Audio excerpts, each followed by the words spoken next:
नमस्कार अनि सिक्किम क्रोनिकलमा तपाईहरु सबैजनालाई स्वागत छ। आजको यस एडिसनमा हामी हेल्थ फिटनेसलाई लिएर केही कुराकानी गर्न लागिरहेका छौं।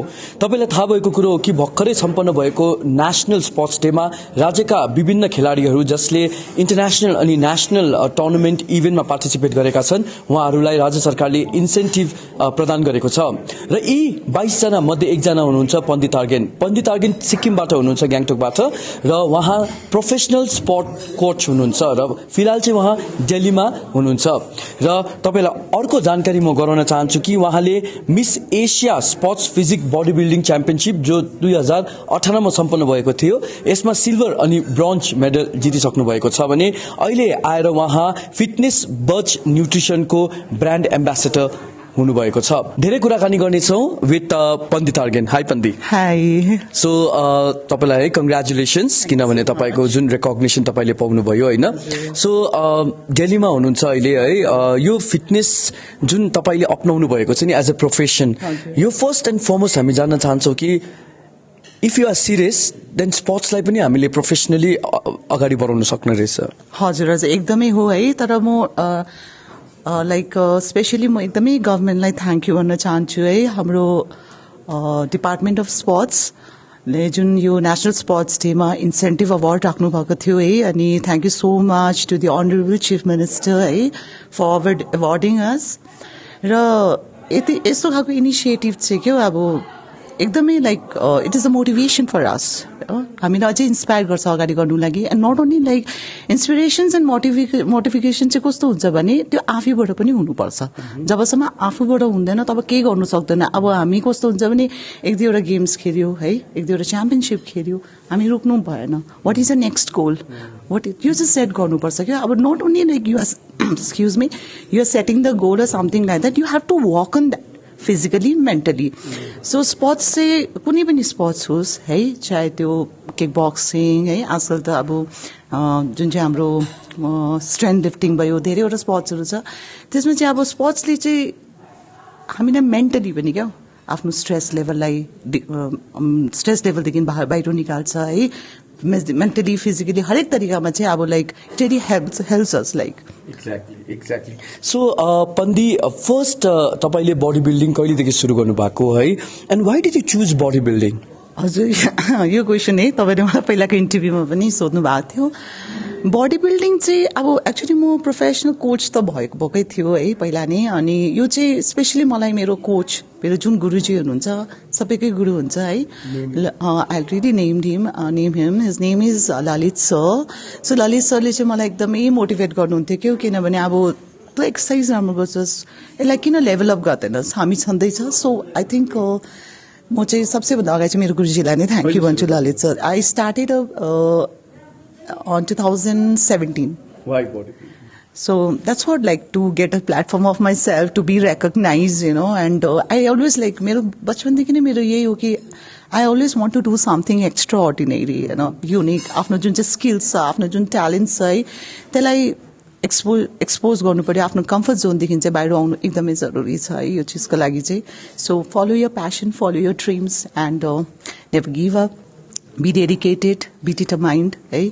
एन्ड एउटा इम्पोर्टेन्ट न्यारेटिभलाई म यहाँ ल्याउन चाहन्छु, अनि त्यो चाहिँ के हो भने देयर इज अ नोसन है द्याट वुमेन बडी बिल्डर्सहरूलाई चाहिँ कुन प्रकारले अब हेरिन्छ भन्दाखेरि चाहिँ oh she looks like men, she has muscles, she does not have that quality of मतलब स्ट्रक्चर्ड फेमिनिट एउटा हुन्छ नि फेमिनिजमको छैन भने यसलाई चाहिँ do you get this kind of comments and how do you tackle it? अहिलेसम्म कमेन्ट्समा चाहिँ I think 100 of comments for example है, 100 मा मैले 1 or 2% पाएको छु, मैले धेरै पाएको छुइनँ।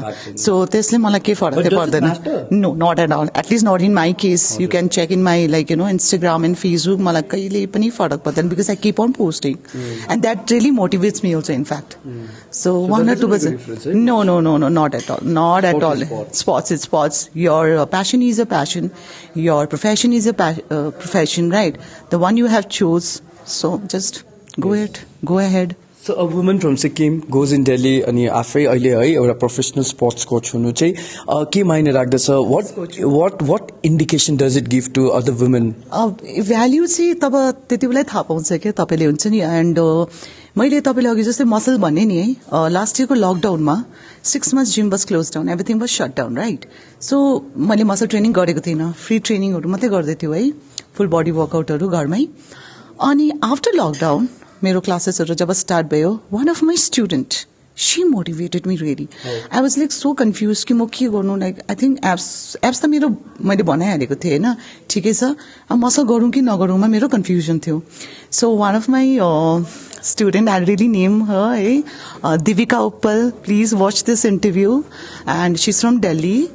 So she said like, no ma'am, you have to make that muscles because हम लोग का आदत हो चुका है वो आपको मसल में देखने के लिए एंड उसी की आपकी पहचान है आपको जो आइडेंटिटी मिला है जो and she was the one to ready motivate I said okay done then I started up again back with the muscle training. Great, that's great. So, I mean, so much is talked about like clean workout, right? Yeah. भनौँ न अब steroids free like workout, है ना? So now since you have been associated with this fitness buzz nutrition, है ना? So it's a good thing like तपाईँ brand ambassador अब हुनुहुन्छ है? So what does it mean for an athlete to be like steroid free?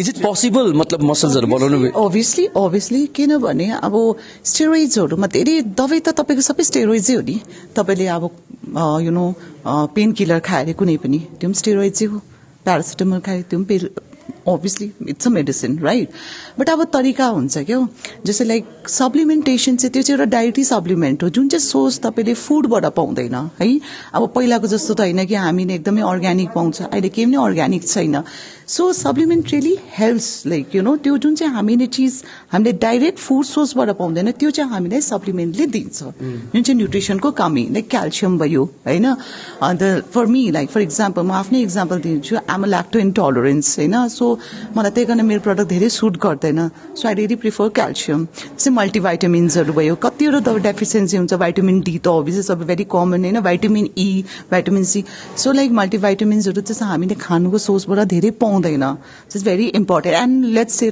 Say about protein right and the people for like कहिलेसम्म there are people like who doesn't eat non veg every day right सबैको आफ्नो हुन्छ अनि खानुबाट पनि कतिवटा हामीले पाउँदैन that's the reason why कि हामीले एक्स्ट्रा प्रोटिन युज गर्छ सो नर्मल ह्युमन बिङमा पनि एटलिस्ट 24 आवर्समा हामीले एटलिस्ट नभनेको पनि 2000 क्यालोरी अब त्यसको त्यो क्यालोरीमा हामीले कति प्रोटिन इन्टेक गर्नुपर्ने त्यो चाहिँ एकदमै जरुरी छ न nutrition is very very very plays a very vital role to keep your body in a healthy and a good shape Tell us something about diet. मतलब people say कि your body health starts from kitchen भनेर नि है.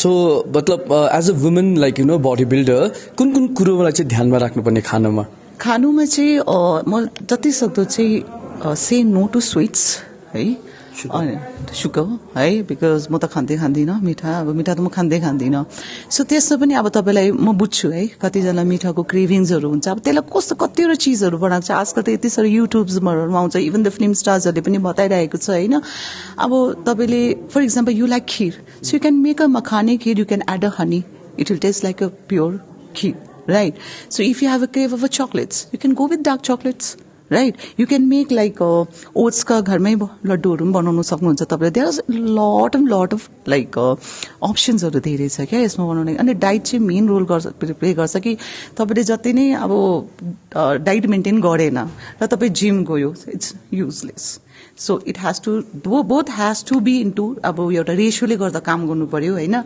तपाईँको diet पनि सही हुनु पर्यो अनि वर्कआउट पनि दुइटै चिज चाहिँ एकदमै इम्पोर्टेन्ट हो for me So nowadays what we see is like so many tutorials on keeping yourself like slim and fit, keto diet, intermittent fasting. What's advisable sir? I don't believe I haven't done any of them till now. Intermittent fasting किनभने तपाईँले अब intermittent fasting अब I'm not saying like म यसको अगेन्स्टमा त छुइनँ है, तर अब म बुझ्न सक्दिनँ कि एकदमै खाएर 12-13 घन्टा नो मलाई चाहिँ एभ्री 1 आवर म्याक्सिमम 2 आवर्समा मलाई चाहिँ अलिअलि पोषणमा खाना चाहिन्छ पोषण मिल लाइक किनभने बडीलाई सबै चिजको जरुरत हुन्छ। अब अहिले मैले अलिकति सब्जी खायो भने एकछिनपछि मैले दाल खायो र प्रोटिन सेक लियो, फेरि मैले 1 slice of brown bread with peanut butter खायो या ओट्स खायो, आई टेक आफ्टर त्यो लाइक म चाहिँ त्यस्तो गर्छु। म चाहिँ अहिलेसम्म जिन्दगीमा मैले इन्टरमिडिएट फास्टिङहरू गरेको पनि छुइनँ। So how many days, like how many hours you work out every day?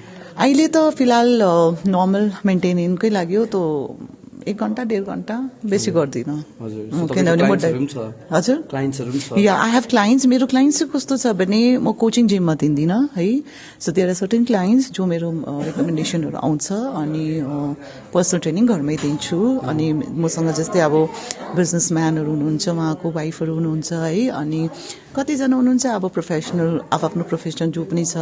According to that I have a doctor also है, क्लाइन्टहरू कलेज स्टुडेन्ट्सहरू छ, सो एकर्डिङ टु द्याट सबै हेरेरै छ। So सिक्किममा basically how do you see now the representation of women in any sports? Amazing, super amazing. Seriously, it's totally like भनौँ न अब स्पोर्ट्समा चाहिँ it's a new birth to Sikkim. मैले त्यो चाहिँ देखेँ एकदमै। Even in body building also अहिले पनि रिसेन्टली भविका र एकजना बहिनी गइरहेको छ वर्ल्डको ट्रायल बेसमा। सो अब अपडेट आइहाल्छ के हो कसो भनेर है, सबै स्पोर्ट्समा म त सबैमै छु। I am very happy to see. Yes. Okay. So really motivating, right? So as we wind up with this interview, what is your message to the women, especially in? I really want to say like please come out from your comfort zone. है, जुनै पनि passion होस् तपाईँको होइन, cooking like writing, dancing, fitness, anything related sports, please follow your passion. Don't give up. एक दिन हार हुन्छ, जित पनि हुन्छ होइन, सो प्लिज गिभ अन। अनि एउटा कुरा अझै पनि भन्नु थियो मलाई, यो चाहिँ प्लिज रिक्वेस्ट छ है तपाईँहरूलाई, प्लिज मलाई इन्स्टाग्राममा फलो गरिदिनुहोस् होला है। अनि मेरो इन्स्टाग्रामको एकाउन्ट चाहिँ छ तपाईँको टार्गेन पी फिट साइलो, अनि साथ फिटनेस बस न्युट्रिसनलाई पनि फलो गरिदिनुहोस् होला है। Thank you so much And congratulations for your new collaboration and thank you so much for speaking with us. Thank you so much. So उहाँ हुनुहुन्थ्यो हाम्रै सिक्किम राज्यको वुमेन हाम्रो स्पोर्ट कोच पण्डित अर्गेन, जो भर्खरै मात्र फिटनेस बज न्युट्रिसनको ब्रान्ड एम्बेसेडर उहाँ नोमिनेट हुनुभएको छ। So this in fact is also a proud moment for the entire people of Sikkim. र यस्तै प्रकारले हामी हेल्थ फिटनेस अनि न्युट्रिसन बारे टक लिएर आउनेछौँ अन्य स्पोर्ट्स पर्सनालिटीहरूसँग। तबसम्मको लागि मेरो सहयोगी आशिष गुरुङको साथ म निर्मला बिदा दिनुहोस्। नमस्कार।